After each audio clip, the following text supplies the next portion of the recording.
sean todos amigos de Bogart Magazine. Estamos en una sesión muy querida por todos ustedes que se llama Entre Amigos. Hoy tenemos a Javier de la banda Codex Phoenix.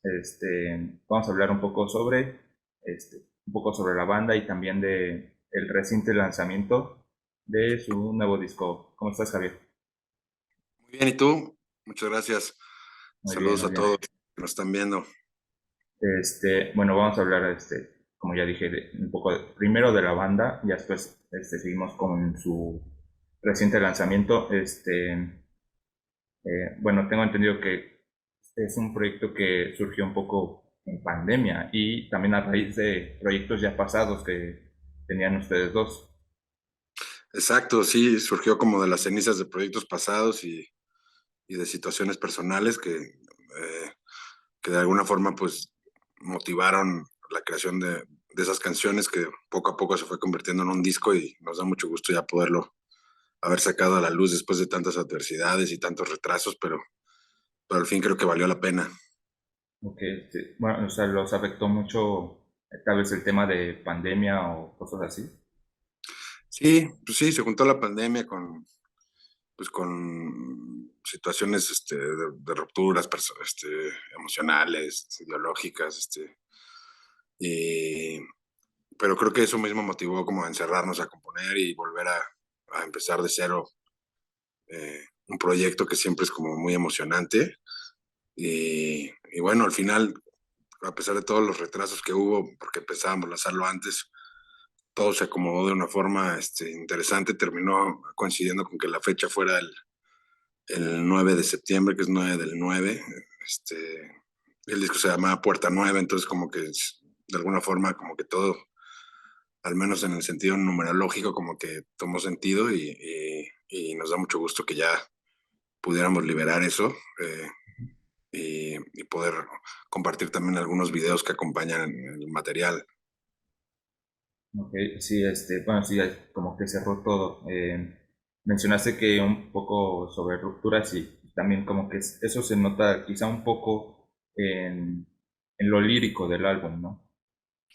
Sí, sí, tiene una parte que aborda un poco esas temáticas, aunque justo quisimos hacerlo como que fuera una experiencia que abarque como diferentes colores.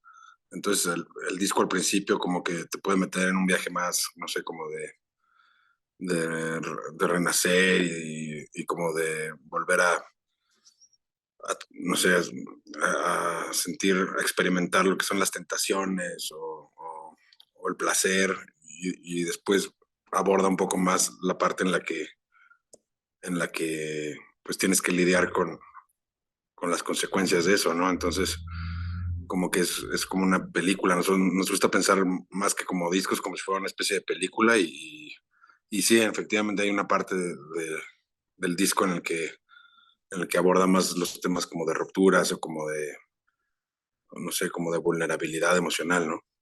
Ok, sí, y por el otro lado, como que lo musical, no sé, yo creo que se crea como una atmósfera como un tanto psicodélica por el tipo de sonidos que se usan y como mencionaste, o sea, como que te mete en un viaje, ¿no? Por así decirlo.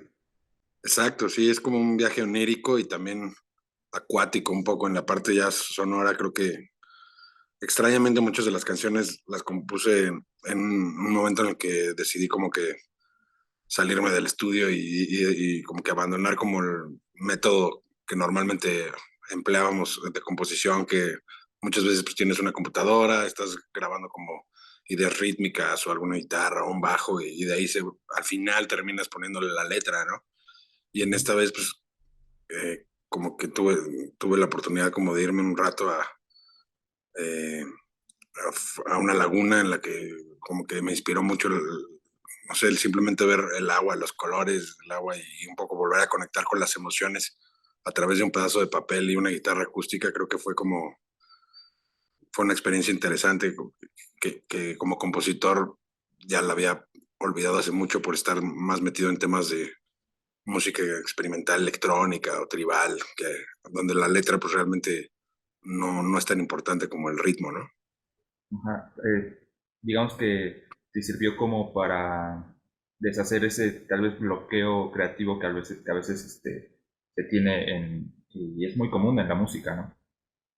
Sí, siempre hay como bloqueos o a veces pasa que simplemente ya el viaje que tomaste pues ya llegó a su destino y ya no hay mucho más que hacer en ese camino musical, pero pues es un aprendizaje y en este caso pues fue regresar a lo más básico, ¿no? Como regresar a la parte de que una canción se sostenga sin toda la pirotecnia de los sonidos inicialmente, ya después sí fuimos como empleando diferentes, no sé, arreglos y texturas que vistieron las canciones, pero las canciones funcionan de una forma también totalmente orgánica, con la pura guitarra o con el puro piano. Entonces, ese era como, ese era y sigue siendo como un poco el motivo de esta banda, ¿no? Como regresar al origen en la composición. Y pues tuvimos suerte que en este disco contamos con la colaboración y también la producción y la mezcla de Pipe Ceballos, que es como un miembro más de la banda. Él trabaja con Zoé normalmente, pero es un gran productor que ha hecho a muchos de los artistas también del sello de Discos Panorama y de Ujú. varios países. Es muy bueno. Y la verdad es que sí nos sirvió mucho hacer esa sinergia con él. Él también grabó las percusiones en el disco y tuvimos otras invitadas que aportaron como mucha magia, que fue Mabe Frati en el cello y, y Andrea Franz, que también es parte de Discos Panorama, grabó los coros. Entonces como que es un disco que tiene también como una aura muy femenina, por así decirlo. De hecho, en ese disco casi no empleamos ninguna distorsión de guitarra, por ejemplo. Casi las distorsiones están más en la parte del cello, de los sintetizadores. Entonces, creo que todo eso fue lo que terminó, pues, un poco, pues, dándole ese toque onírico o acuático. Bueno, sí, mencionabas que, bueno, se grabó con Felipe Ceballos, que es miembro de Soy y productor, digamos que también los ayuda un poco, no sé, mencionaste que grabó percusiones, ¿no? Pero también un poco en el proceso, digamos que creativo del disco también estuvo, o meramente fueron de ustedes. No, en el caso de ese primer disco, él estuvo más en la parte en la que, digamos que ya teníamos como unas maquetas, ya teníamos grabadas algunos elementos, y con él grabamos los coros y las percusiones, y más bien lo que nos ayudó fue hacer que esas eh, demos que nosotros teníamos, lograr llevarlos a otro nivel sonoro. Entonces, fue interesante porque a la vez todos los errores que cometimos, pues terminaron siendo lo que le dio el toque al disco, que, por ejemplo, no nos clavamos tanto con la parte de edición de cuantizar todos los instrumentos. Ahora mucha de la música que escuchamos nueva, como que ese es un estilo de producción y que también funciona muy bien en ciertos casos, en el que pues, todo está como cuantizado y está totalmente amarrado con el clic. Y aquí, como todo, primero grabé las guitarras, eh, como que todos los instrumentos de alguna forma se fueron montando en eso y hay movimiento en las canciones, hay como una cadencia, hay como una cuestión de que van cambiando, no sé, como que el ritmo y los tiempos se van moviendo y eso creo que le da una vida única a ese disco, ¿no? Entonces creo que fue como algo valioso porque no perdió la esencia de la composición y algo que admiramos mucho de Pipe Ceballos como productor es de que sabe cómo sumar a la música, respetando la esencia, ¿no? Entonces, en ese primer disco no estuvo tanto en la parte de composición o la parte inicial, pero justo ahorita acabamos de terminar lo que será el segundo LP y que por lo mismo de la pandemia que te digo que se retrasó este disco, pues salió muy tarde, pero pues todo este tiempo seguimos componiendo y eso no lo podemos parar porque pues tampoco nos gusta como que nada más componer en función de algo que va a pasar o de un concierto, sino que pues es como el motor, ¿no? Es una cuestión más espiritual en nuestro caso y creo que en ese sentido en el segundo disco sí Pipe estuvo mucho más involucrado, incluso grabó allá arreglos de bajos, algunos sintetizadores también, baterías. Entonces por eso te digo que es como un miembro más de la banda, aunque Sí. físicamente no esté siempre con nosotros. es como una parte muy importante. Ok, sí, y bueno, también con este lanzamiento, que bueno, como dice, se retrasó y todo, pero con este lanzamiento les llega como una gran noticia, que es que van a estar abriendo la tercera fecha de Zoé en el Palacio, y es como un foro pues, grande, o sea, es de los más grandes que tiene la Ciudad de México. ¿Cómo se sienten con eso? Sí, la verdad es que nos sentimos muy afortunados de que nos hayan considerado para abrir la última fecha del Palacio, que pues es un foro muy importante y un público que además admiramos mucho porque representan pues, lo que sigue siendo la resistencia del rock, ¿no? De alguna forma en México, o sea, de cómo una banda puede llegar a eso, o sea, y pues a Zoé los admiramos mucho, tanto en la parte musical como banda, como en la dinámica de trabajo de equipo que tienen, ¿no? O sea, tanto los miembros de la banda como el equipo que está detrás de la banda. Es impresionante como su filosofía de trabajo y es algo que tratamos de, pues de aprender, ¿no? Y de llevarlo a la práctica. Entonces, pues sí estamos muy agradecidos con León, que ha sido un gran amigo y que siempre ha apoyado este y otros proyectos que son más raros y se tomó la molestia de escucharlos y de apoyarlos, ¿no? Entonces es algo que yo valoro mucho y que viniendo de él, que es un compositor que admiro tanto, pues quieras o no es algo que te da fuerza, ¿no? Y Pipe pues también siempre ha estado así en toda la disposición de apoyarnos a nosotros y a las otras bandas del sello emergentes, ¿no? Entonces creo que eso es algo que tenemos suerte de que aún existan bandas de las bandas grandes consagradas de México que sí sigan volteando hacia abajo y sigan abriendo caminos a bandas emergentes, ¿no? Porque no es el caso con todas las bandas grandes. Entonces, pues esta oportunidad de abrir la ciudad es algo pues, muy valioso para nosotros, sobre todo siendo que es nuestro primer disco. Claro, y bueno, mencionaste un poco sobre que va a haber, bueno, ya tienen como algún material grabado también para un futuro, pero también para ese futuro, no sé si tienen planeada alguna gira o pequeñas presentaciones en algunos lados. Sí, tenemos planeadas, hasta ahorita están confirmadas dos presentaciones. Una sería el miércoles 19 de octubre en Departamento Estudio Bar y la otra sería el sábado 22 de octubre en el Museo de la Ciudad de Querétaro.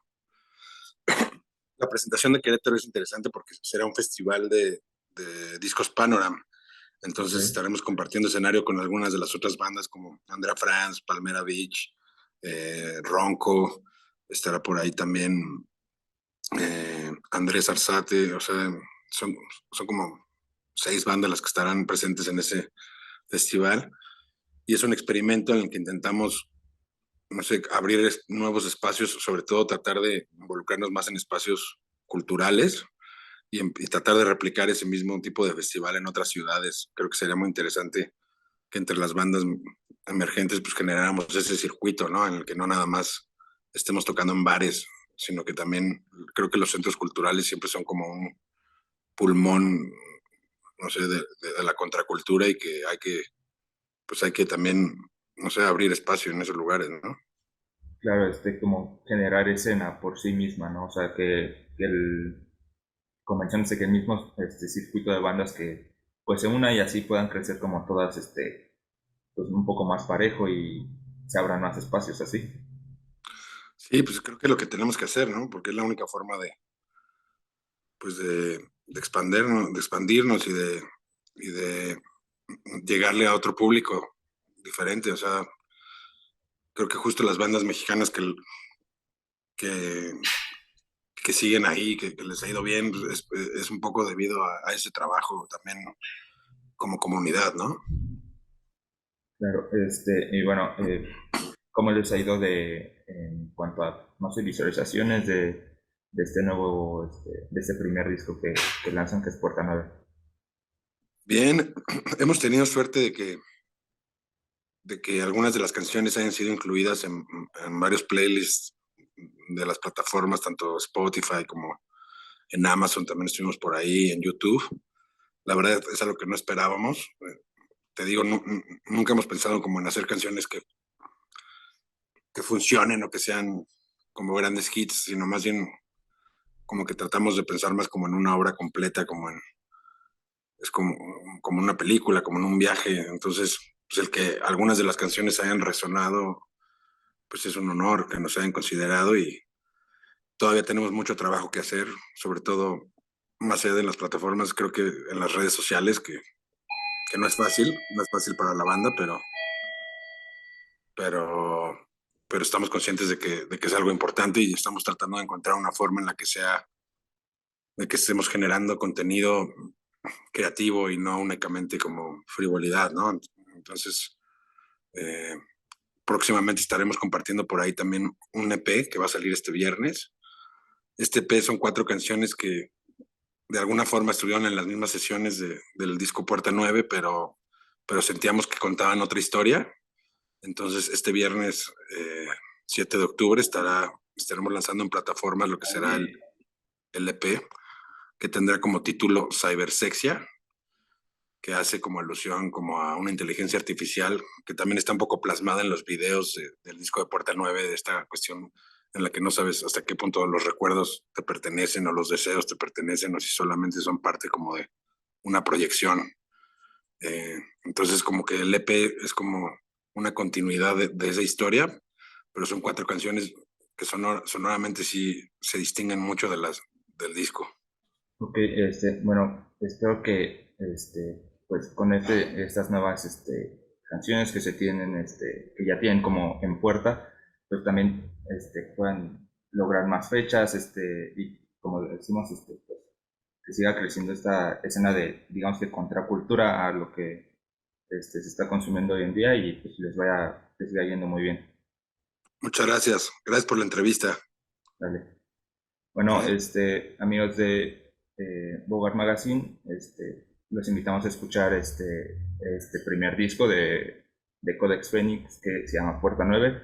Lo pueden encontrar en todas las plataformas, está en Spotify, en Amazon, y esperemos que les guste y lo disfruten tanto como nosotros. Gracias por tomarte el tiempo, Javier.